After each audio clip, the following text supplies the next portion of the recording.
గోదావరి ఖనిలోని స్థానిక ప్రధాన చౌరస్తాలో రామగుండం లారీ యజమానుల సంక్షేమ సంఘం అధ్యక్షులు కుందూరు శ్రీనివాస్ రెడ్డి ఆధ్వర్యంలో వడ్ల టెండర్ లారీ అసోసియేషన్ కు ఇప్పించినటువంటి సందర్భంగా లారీ యజమానుల సంక్షేమ సంఘం సభ్యుల ప్రధాన చౌరస్తాలో బాణసంచాలు కాల్చి రామగుండం ఎమ్మెల్యే మక్కాన్ సింగ్ రాజ్ ఠాకూర్ చిత్రపటానికి పాలాభిషేకం నిర్వహించారు.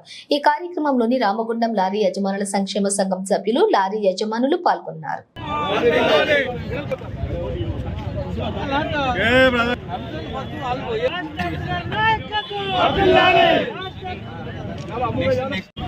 రామగుండం సంఘంలో లారీ యజమానులు కావచ్చు, డ్రైవర్లు కావచ్చు, ఈ మోటార్ రంగం మీద టైర్ల కొట్టోళ్ళు, ఆటో స్టోర్లు, టోటల్ ఒక్క లారీకి వచ్చి 5 కుటుంబాలు బతుకుతాయి. మా దగ్గర 800 నుంచి 900 లారీలు ఉన్నాయి.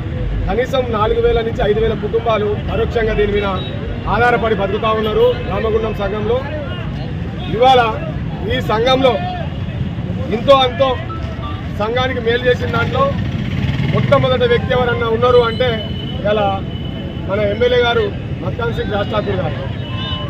ఎన్నడూ లేని విధంగా ఇలా మాకు వడ్ల టెండర్ విషయంలో మా సంఘానికి చేదోడు వాదోడుగా ఉండి వడ్ల టెండర్ 100% కొన్ని సాంఘిక శక్తులు ఎంతో ప్రయత్నం చేసినా కూడా ఆ వడ్ల టెండర్ వాళ్ళకు రాకుండా అడ్డుకొని ఇలా మా సంఘానికి వచ్చే విధంగా చేసినందుకు ఆయనకు ప్రత్యేకంగా కార్యక్రమం ఇలా పాలాభిషేకం చేయడం జరిగింది మా సంఘం నుంచి. అలాగే మా సంఘ గౌరవాధ్యక్షుడు కూడా, గౌరవాధ్యక్షుడి పాత్ర అసలు వెన్న తెచ్చే విధంగా, ఒక విలువ తెచ్చే విధంగా మా ఎమ్మెల్యే గారు దానికి ఆ సంఘానికి 1000 కుటుంబాలు ఉన్నాయని చెప్పి పని మేము మా లారీ ఓనర్లు చేయలేని పని మాకంటే కూడా 100% కాదు 200% ఆయన ముందటుండి పనిచేసి ఇవాళ ఇంత పెద్ద టెండర్ రావడానికి కారణమైంది అని చెప్పి మేము పాలాభిషేకం చేసినాం. అట్లనే మొన్న డీసెంట్గా ఎన్టీపీసీలో ఏదైతే ఉందో జిప్సన్ లోడింగ్ కూడా మాకు వచ్చేటట్టు మా సంఘానికి వస్తాడు చేసిండు. కొన్ని సాంఘిక శక్తులు అడ్డుపడితే కూడా వాళ్ళతో మాట్లాడి, బాబు వాళ్ళు గరీబోళ్ళు ఉన్నారు, వాళ్ళకు లోడింగ్ లేదు, వాళ్ళ దాంట్లో మీరు ఇన్వాల్వ్ కాకూరి, మీరు బడాబాబులు ఉన్నారు, మీ బడాబాబుల తనం ఏమన్నా చేసుకోరు, కానీ ఆ గరీబుల దాంట్లో ఏలు పెట్టద్దు అని చెప్పి ప్రత్యేకంగా చెప్పి ఆ విషయంలో మా ఆసిఫ్ పాషా కూడా ఉండే ఆ రోజు జరిగిన దాంట్లో 100% ఎమ్మెల్యే గారు మాకు చేదోడు వాదోడుగా ఉండి మాకు జిప్సన్ లోడింగ్ కూడా తెప్పించి పెట్టడం జరిగింది. బొగ్గు లోడింగ్ లేక మేము గత ప్రభుత్వంలో ఎన్నో విధాలుగా చర్చించుకొని వినతి పత్రాలు ఇచ్చి ఎంతో కష్టపడితే కూడా మాకు బొగ్గు లోడింగ్ మొత్తం సర్వనాశనం అయిపోయింది.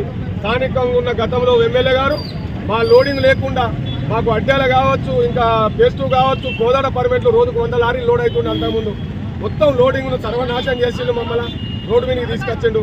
ఇవాళ మా ఎమ్మెల్యే గారు మక్కాన్ సింగ్ రాజ్ ఠాకూర్ గారు ఈ శ్రామికంగా ఈ ఏదైతే మోటార్ బిల్డింగ్ సంబంధించిన 8,000 కుటుంబాలు రోడ్డు మీద పడతా ఉన్నాయి, వీళ్ళంతా గరీబోళ్ళు అని చెప్పి మీ ముందట ఉండి మీకు పనిచేస్తా అని చెప్పి ముందుకు వచ్చిండు.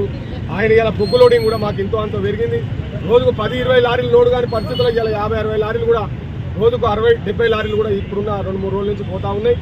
మాకు ఆర్ఎక్స్ఎల్లో కూడా 100% సీజీఎంతోని, జీఎంలతోని ఏదైతే మినిస్టర్లు ఉన్నారో అందరితోనూ కూడా మాట్లాడుతూ ఉన్నాడు. మాకు ఇంతో అంతో 100% సాయం చేస్తూ ఉన్నాడు. మా ముందట ఉండి మాకు పనిచేస్తూ ఉన్నాడు. ఇలా బయట లోడింగ్ పెరిగింది, ఆర్ఎక్స్ఎల్ లోడింగ్ పెరిగింది, బొగ్గు లోడింగ్ పెరిగింది. వడ్ల టెండర్ కూడా మాకు అందుబాటులో ఉండి తీసుకొచ్చి మాకు సంఘానికి అప్పచెప్పిండు. జిప్సన్ లోడింగ్ కూడా పెరిగింది. ఇవాళ మేము ఇంతో అంతో నెలకు 2 ట్రిప్పులు 3 ట్రిప్పులు, ఒక ట్రిప్పు 2 నెలలకు ఒక ట్రిప్పు కాకుండా ఉండే పరిస్థితి ఇవాళ నెలకు వచ్చి కనీసం ఒక 4 ట్రిప్పులన్నా పడతా ఉన్నాయి.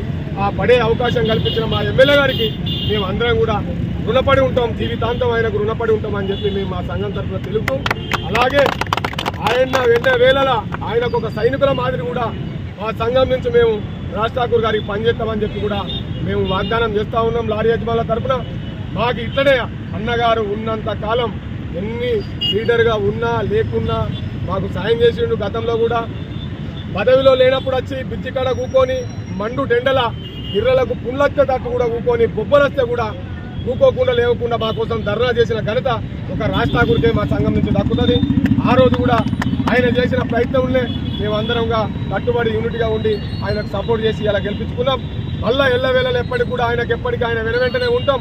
ఆయన మనసుగా ఉంటాం. మేము 100% ఆయన చెప్పిన మాట కట్టుబడి ఏ విషయంలో కానీ చెడ్డ పేరు రాకుండా ఆయనకు మంచి పేరు వచ్చే విధంగానే రామగుండం ప్రాంతంలో అన్ని విధాలా సహకరించుకుంటా న్యాయబద్ధంగానే బతుకుతాం.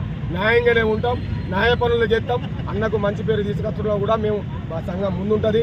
మేము తెలంగాణ పోరాటంలో కూడా అన్నిటికీ ముందుండి ఓర్చుకొని నష్టపోయి నాశనం అయిపోయిన లారీ ఓనర్లల్లా మేము ఫస్ట్ ప్రతి ఒక్కదానికి నేను కూడా అఖిలపక్ష జయశీల నేను కాంగ్రెస్ పార్టీలో ఉండి కూడా టీఆర్ఎస్ పార్టీకి మద్దతు ఇచ్చి మేము తెలంగాణ పోరాటం కొట్లాడి రోడ్డు మీద పడ్డోళ్ళం ఎవరన్నా ఉంటే మేము లారీలమే. తర్వాత రెండోది కరోనాలో కూడా రోడ్డు మీద పడ్డాం. 10 సంవత్సరాల టీఆర్ఎస్ పాలనలో రోడ్డు మీద పడ్డోళ్ళు ఎవరన్నా ఉన్నారు అంటే లారీ కుటుంబాలు తప్ప వేరే కుటుంబాలు. నేను చెప్తా ఉన్నా, ట్యాక్సీలు పెరిగినాయి, గ్రీన్ ట్యాక్స్ పెరిగింది. 200 ఉన్న గ్రీన్ ట్యాక్స్ 15,000 16,000 కట్టినాక మళ్ళీ ఒక మీటింగ్ పెట్టినప్పుడు దాన్ని 3,000 పెట్టింది. అంటే 200 ఉన్న గ్రీన్ ట్యాక్స్ 3,000 పెరిగిందంటే ఎన్ని అంతలు పెరిగిందో మీడియా మిత్రులు మీరు కూడా ఆలోచించాల్సిన అవసరం ఉంది. 1,000 రూపాయలు ఉన్న ఫిట్నెస్ ట్యాక్స్ 13,700 రూపాయలు ఇప్పుడు ప్రజెంట్గా ట్యాక్స్ కడతా ఉన్నాం. నిన్నగాక మొన్న వచ్చింది కాంగ్రెస్ పార్టీకి, వాళ్ళకు చెప్పినాం మేము ఎలక్షన్లలో కూడా మా లారీల పరిస్థితి ఇట్లా ఉందన్న మేము బతకలేకున్నామంటే మాకు మొట్టమొదటి ముఖ్యమంత్రి రాజశేఖర రెడ్డి చనిపోయినాక మాకు అవకాశం ఇచ్చి లారీ వాళ్ళకు మాట్లాడిన వ్యక్తి ఎవరైనా ఉన్నారంటే రేవంత్ రెడ్డి గారే మాట్లాడిండు. లారీల బాధలు ఏంటి అంటే మేనిఫెస్టోలా పెట్టించిండు. మేనిఫెస్టో చైర్మన్ శ్రీధర్బాబు గారు ఉన్నారు, శ్రీధర్బాబు సార్ దగ్గరికి పోయినాం. ఆయన మేనిఫెస్టోలో పెట్టించి మీ లారీల సమస్యలు మేము మాట్లాడతామని చెప్పి మాకు చెప్పడం జరిగింది. మాకు కాంగ్రెస్ పార్టీ మీద పూర్తి నమ్మకం ఉంది. మేము ఇంతో అంతో బతుకుతాం లారీలం అనేది నమ్మకం ఉంది. 10 సంవత్సరాలలో సర్వనాశనం అయిపోయినాం. ఇవాళనే కొంచెం కళ్ళు తెచ్చుకొని కొంచెం బతుకుతామనే నమ్మకం వచ్చింది. మా పోరాటం మేము చేసుకుంటామనే నమ్మకం కలిగింది. మొన్న ఆర్ఎఫ్ఎల్ పోరాటం కూడా మేము అదే టీఆర్ఎస్ గవర్నమెంట్ ఉంటే మేము పోరాటం చేయకపోదాం, ఇళ్లలోకి వెళ్ళి రాకపోదాం.